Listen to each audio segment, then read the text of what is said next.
Chapter 3, Forms of Business Organization. Almost every country consists of two business sectors, the private sector and the public sector. Private sector businesses are operated and run by individuals, while public sector businesses are operated by the government. The types of businesses present in a sector can vary, so let's take a look at them. Private sector sole traders. Sole traders are the most common form of business in the world, and take up as much as 90% of all businesses in a country. The business is owned and run by one person only. Even though he can employ people, he is still the sole proprietor of the business. These businesses are so common since there are so little legal requirements to set up. The owner must register with and send annual accounts to the government tax office. They must register their business names with the Registrar of Business Names. They must obey all basic laws for trading and commerce. There are advantages and disadvantages to everything, and here are ones for sole traders. Pros: there are so few legal formalities are required to operate the business.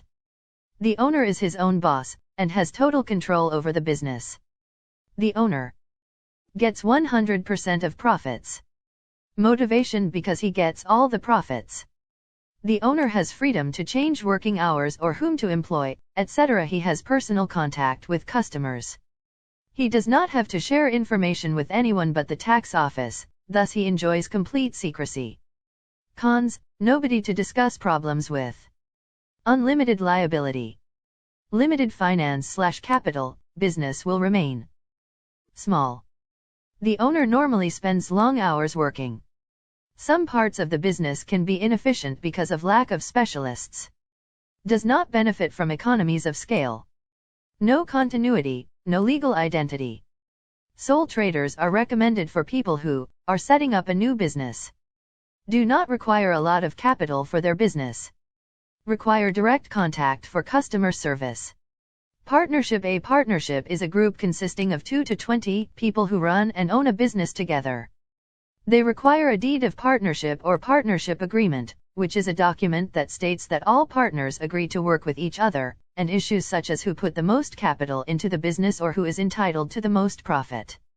Other legal regulations are similar to that of a sole trader. Pros: more capital than a sole trader. Responsibilities are split. Any losses are shared between partners. Cons: unlimited liability. No continuity, no legal identity. Partners can disagree on decisions, slowing down decision-making. If one partner is inefficient or dishonest, everybody loses. Limited capital. There is a limit of 20 people for any partnership. Recommended to people who want to make a bigger business but does not want legal complications. Professionals, such as doctors or lawyers, cannot form a company, and can only form a partnership. Family, when they want a simple means of getting everybody into a business. Warning: nepotism is usually not recommended. Note: in some countries including the UK there can be limited partnerships. This business has limited liability but shares cannot be bought or sold. It is abbreviated as LLP. Private limited companies. Private limited companies have separate legal identities to their owners, and thus their owners have limited liability. The company has continuity, and can sell shares to friends or family, although with the consent of all shareholders.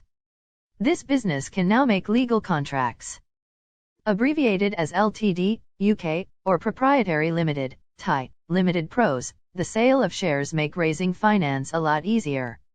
Shareholders have limited liability, therefore it is safer for people to invest, but creditors must be cautious because if the business fails they will not get their money back. Original owners are still able to keep control of the business by restricting share distribution. Cons: owners need to deal with many legal formalities before forming a private limited company. The Articles of Association. This contains the rules on how the company will be managed. It states the rights and duties of directors, the rules on the election of directors and holding an official meeting, as well as the issuing of shares. The Memorandum of Association. This contains very important information about the company and directors. The official name and addresses of the registered offices of the company must be stated. The objectives of the company must be given and also the amount of share capital the owners intend to raise. The number of shares to be bought by each of the directors must also be made clear. O Certificate of Incorporation, the document issued by the Registrar of Companies that will allow the company to start trading. Shares cannot be freely sold without the consent of all shareholders. The accounts of the company are less secret than that of sole traders and partnerships. Public information must be provided to the Registrar of Companies. Capital is still limited as the company cannot sell shares to the public.